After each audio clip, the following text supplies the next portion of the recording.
김성환의 행간 시사평론가 김성환 씨입니다. 어서 오십시오. 네, 안녕하세요. 오늘은 어떤 뉴스의 이면을 우리가 좀 뒤집어 볼까요? 요즘에 대선 캠프에서 그 스포츠 선수, 그 다음에 연기자 이런 사람들 끌어들이기 위해서 굉장히 많이 노력하지 않습니까? 맞아요. 탤런트 정치를 한다. 이렇게 생각이 드는데요.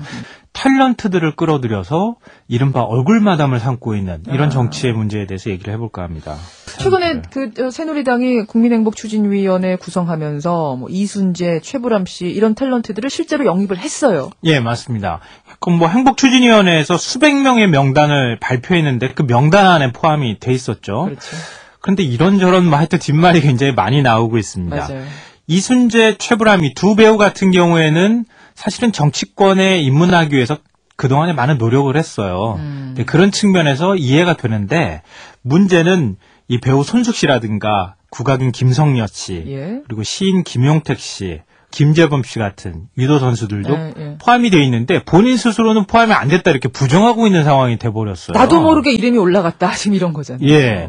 근데 이게 좀 이런 경우에는 그 캠프에 아는 사람들이 나랑 지인으로 연결돼 있거나 아니면은 뭔가 사회적으로 두드러진 얼굴이 좀 많이 알려진 사람들한테 연락을 합니다. 막 연락을 해서 야, 사실 이러이러한 취지고 이렇게 되는데 좀 도와주십시오. 이렇게 하는데 이런 당사자들의 얘기를 들어보면 사실은 이 캠프에 정식으로 내 이름이 들어간다고 생각하지는 못하고 개인적으로 조언해 오면 특히 손숙 씨 같은 경우에는 이 개인적으로 연락으로 하시면 개인적인 조언은 하겠습니다. 이렇게 되는데 떡하니 그냥 명단이 들어간 케이스 아니겠어요? 그러니까 문화 정책을 어떤 후보가 만드는데 그 문화계 전문가가 우리 문화계에선 이러이러한 거 필요합니다. 조언은 누구한테나 할 수 있는 거죠. 네, 문화계를 그렇습니다. 위해서. 예, 그 정도 차원으로 했다 이런 얘기군요. 예, 그렇죠. 거기에서 조금만 더 무리한 어떤 방법이 동원되거나 무리수를 두게 되면 사람들한테 개인적으로 연락한 게 버젓이 어떤 명단에 올라간다거나 이런 일이 생기는 거죠.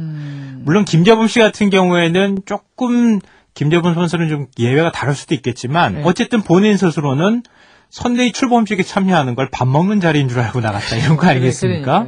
그걸 정확하게 설명을 했는지 안 했는지는 우리는 잘 모르지만 어쨌든 본인은 그렇게 이해를 했다는 거죠. 그런 무리수가 이런 현상들을 만들어내는 것 같아요. 이런 잡음을 떠나서도 탤런트 정치가 대체로 과거에 보면은 실패했던 적이 많아요. 네, 맞습니다. 그동안에 운동선수와 탤런트를 앞세워서 정치에서 성공한 경우가 별로 없다. 이렇게 맞아요. 봐야 될 것 같아요. 대표적인 인물이 아마 이주일 씨 같은 경우일 거예요. 그러니까 정치를 굉장히 하고 싶어 했지만 결국 정치에서 일종의 자기는 버림받았다. 이렇게 생각했던 인물이고요. 맞아요. 이 강신성일 씨 같은 경우에도 정치를 굉장히 하고 싶어 했죠. 그렇죠. 근데 그랬는데도 결국 정치에 제대로 발을 담그지 못하고 결국은 이제 얼굴 마담 역할만 하고 나오는 이런 경우도 있었고요. 이 배우 강부자 씨 같은 경우에는 나중에 내가 정치를 하려고 했던 걸 뒤늦게 후회를 한다, 이런 걸 고백을 하기도 했었습니다.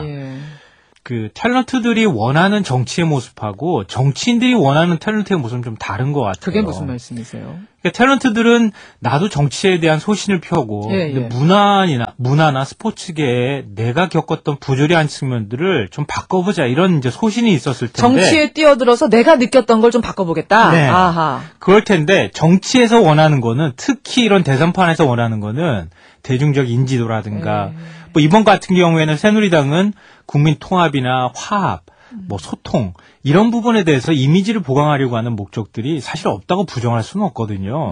근데 그러다 보니까 서로 간의 이해와 요구가 맞지 않으니까 자꾸 삐걱삐걱 되는 거예요. 그러다가 이제 그 정치권에서 볼 때 이 사람의 역할이 이제 끝난 것 같다. 이러면 나중에 가서 공천 문제에 대해서 외면해버리거나 이런 현상들이 계속 반복된다는 거죠. 그냥 그 사람의 인기만을 차용해서 쓸 뿐인. 그리고 나면 토사구팽 버리는. 예를 들면 군대에서 우리 문선대라고 얘기하잖아요. 그런 거랑 좀 비슷한 건데요. 스포츠 선수도 비슷합니다. 스포츠 선수도 씨름 이만기 선수 같은 경우에도 그랬고요.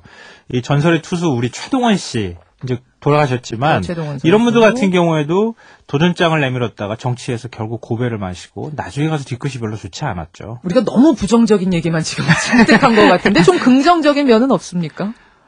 할 일이 굉장히 많죠. 스포츠나 문학에서 얼마나 할 일이 많습니까? 사실은 대표적인 인물이라고 말씀드리기는 그럴 수 있겠지만, 이에리사 선수. 사라예보 영웅인데, 탁구 영웅인데, 지금 국회 들어가서 굉장히 열심히 활동 많이 하고 있잖아요. 나름의 전문성을 갖추고 그 전문적인 분야에서 뭐 어떤 정책들을 내놓을 때 많은 사람들이 박수를 쳐주거든요. 그러네. 근데 문제는 뭐냐면 아까 제가 말씀드렸던 것처럼 정치권이 사람을 자꾸 이렇게 얼굴마담식으로 갖다 썼다가 그냥 버리고 이러는 방식이 아니라 예. 좀 진정하게 사람을 좀 그 분야의 전문성을 인정해주고 정책적으로 뒷받침해주는 네. 이런 정치가 사실은 필요한 거거든요. 그렇죠. 그런 방법에 대해서 정치에서 좀 고민이 필요할 것 같습니다. 그리고 영입할 때도 좀 당사자 확인한 다음에 보도자료 썼으면 좋겠어요. 네, 우리도 맞습니다. 너무 헷갈립니다. 예. 여기까지 듣죠. 김성환의 행간 수고하셨습니다. 네, 고맙습니다.